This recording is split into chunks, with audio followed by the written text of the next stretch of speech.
یہ بڑی حیران کن بات ہے کہ سمجھانے والا اللہ ہے اور کتاب اس نے اپنے نبی پر نازل کی، اور آپ صلی اللہ علیہ وآلہ وسلم کا اخلاق پر مبنی انداز، اس کے باوجود اللہ تعالیٰ کہہ رہا ہے کہ سلیبس بھی بہترین، نازل کرنے والا بھی سب سے اعلیٰ عرفہ، اور جو ہستی اس دعوت حق کو آگے پہنچا رہی ہے اس کے اخلاق میں بھی کوئی جھول نہیں۔ اس کے باوجود جب جب قرآن کے ذریعے سمجھایا گیا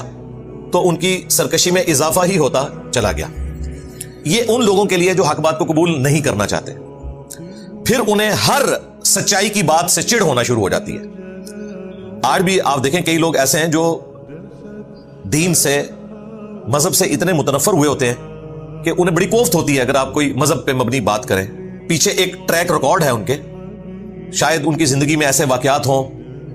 مذہبی لوگوں سے متنفر ہوئے وہ، اس کی وجہ سے انہوں نے کنکلوڈ کر لیا کہ مذہب اور ان کے ماننے والے لوگ ایسے ہی ہوتے ہیں، یا پھر جب انہیں حق بات پتہ چلی انہوں نے اس کو نہیں قبول کیا اور اللہ کی طرف سے ان پر مہر لگ گئی، جو سورۃ الانعام میں آیا کہ ہم ان کی آنکھوں کو اور دلوں کو پھیر دیں گے حق بات قبول کرنے سے، جیسا کہ پہلی دفعہ جب ان پر حق کھلا انہوں نے حق بات سے روگردانی کی،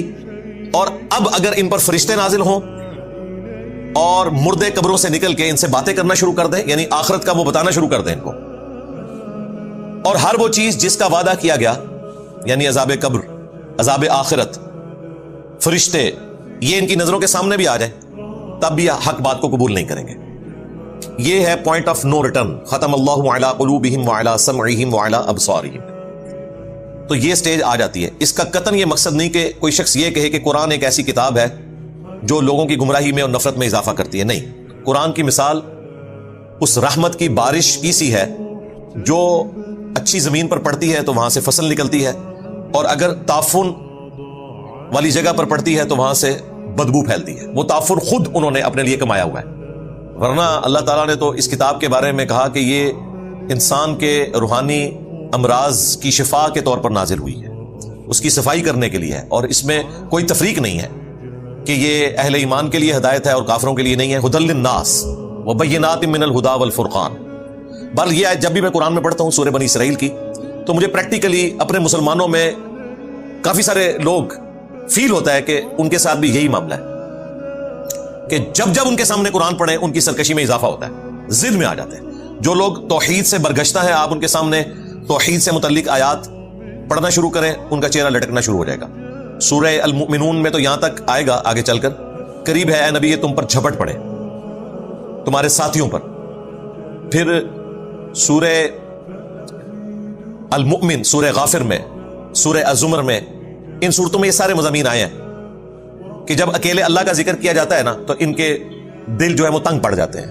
دل بیٹھنا شروع ہو جاتے ہیں، اور جب اور ہستیوں کو ساتھ شامل کیا جاتا ہے تو یہ خوشیاں مناتے ہیں۔ یہ آج تک ہو رہا ہے۔ ہمارے ایک بھائی جو اس دعوت حق سے متاثر ہوئے، وہ عالم دین تھے لیکن انہوں نے اپنا سٹیٹس ڈسکلوز نہیں کیا، اور مسجد میں آہستہ آہستہ دعوت توحید بیان کرنی شروع کی، تو ایک دو جمعوں کے بعد ہی لوگوں کو آئیڈیا ہو گیا، اور جو بڑے بوڑھے نمازی تھے انہوں نے ان مولانا صاحب کو کہا کہ تسی ہر ٹائم اللہ نہیں دھوندے رہندے ہو، یعنی پنجابی کا محاورہ کہ استغفر اللہ تو بولی، کہ تم ہر وقت اللہ کے ذکر کرتے ہو، ویسے یہ تو ایک نٹوریس مثال کے طور پر بات کی جاتی ہے نا، جیسے دھوبی کا کام ہر وقت کپڑے دھونا ہے تو وہ کہتے ہیں اللہ نہیں دھوندے رہندے ہو تسی، کوئی بزرگوں کا بھی ذکر کریا کرو۔ حالانکہ مسلمان کو تو جیلس ہونا ہی نہیں چاہیے اللہ کے ذکر سے۔ بزرگ، انبیاء، اہل البیت، اصحاب، ان سب کی زندگی کا مقصد کیا تھا؟ اللہ کا تعارف کروانا۔ تو یہ حقیقت بات ہے کہ جو لوگ توحید سے دور ہو جاتے ہیں ان پہ شیطان کا ایسا غلبہ ہوتا ہے کہ جب جب آپ قرآن سے آیات پڑھتے ہیں نا تو ان کی سرکشی میں اضافہ ہوتا ہے۔ ریسرچ پیپر میں نے جو لکھا امام الانبیاء کی دعوت قرآن صلی اللہ علیہ وآلہ وسلم، اس سے پہلے میں نے قرآن حکیم سے چند ایک نوٹس ایک جگہ جمع کیے تھے، توحید پر مبنی آیات سکیٹرڈ فارم میں جو پورے قرآن میں ہے ایک جگہ، تو وہ فائل بنا کے ہم نا 2008-9 کی بات ہے نئے لوگوں کو دیا کرتے تھے۔ میں نے ایک اپنے اسٹوڈنٹ کو اس وقت دی جو کہ بریلوی فرقے سے تھا، تو اس پہ اتنا اثر ہوا کہ وہ ڈپریشن میں چلا گیا، اور اس نے آ کے رونا شروع کر دیا کہ مجھے تو لگتا ہے ہم تو ہے ہی مشرک ہیں قرآن پڑھ کے، حالانکہ ترجمہ بھی اعلیٰ حضرت کا دیا ہوا ہے۔ تو باقاعدہ اس کے والد صاحب آئے کہ جی میرے بچے کو آپ نے پاگل کر دیا قرآن دے کے، اور وہ بچہ وہ تھا جو حافظ قرآن بھی تھا۔ یعنی ہم لوگ حافظ قرآن کے لیے بھی یہ پسند نہیں کرتے کہ وہ قرآن کا فہم حاصل کرے، کیونکہ ہمارے عقائد اور نظریات قرآن کے مخالف ہیں۔ تو واقعی ایسا ہوتا ہے کہ جب قرآن آپ کی صفائی کرتا ہے نا، اگر آپ نے قرآن کی دعوت کو ایکسیپٹ نہیں کیا تو کچھ عرصے بعد اسے رزسٹ کر کر کے آپ کے اندر اس طرح کی ریزسٹنس پیدا ہو جائے گی کہ پھر آپ کے عقیدے کے خلاف اگر کوئی آیت حدیث بھی پیش کرے گا نا، آپ کو اس آیت اور حدیث سے بھی نفرت ہوگی، آپ کی نفرت میں اضافہ ہی ہوگا۔ اللہم ثبتنا علی القرآن۔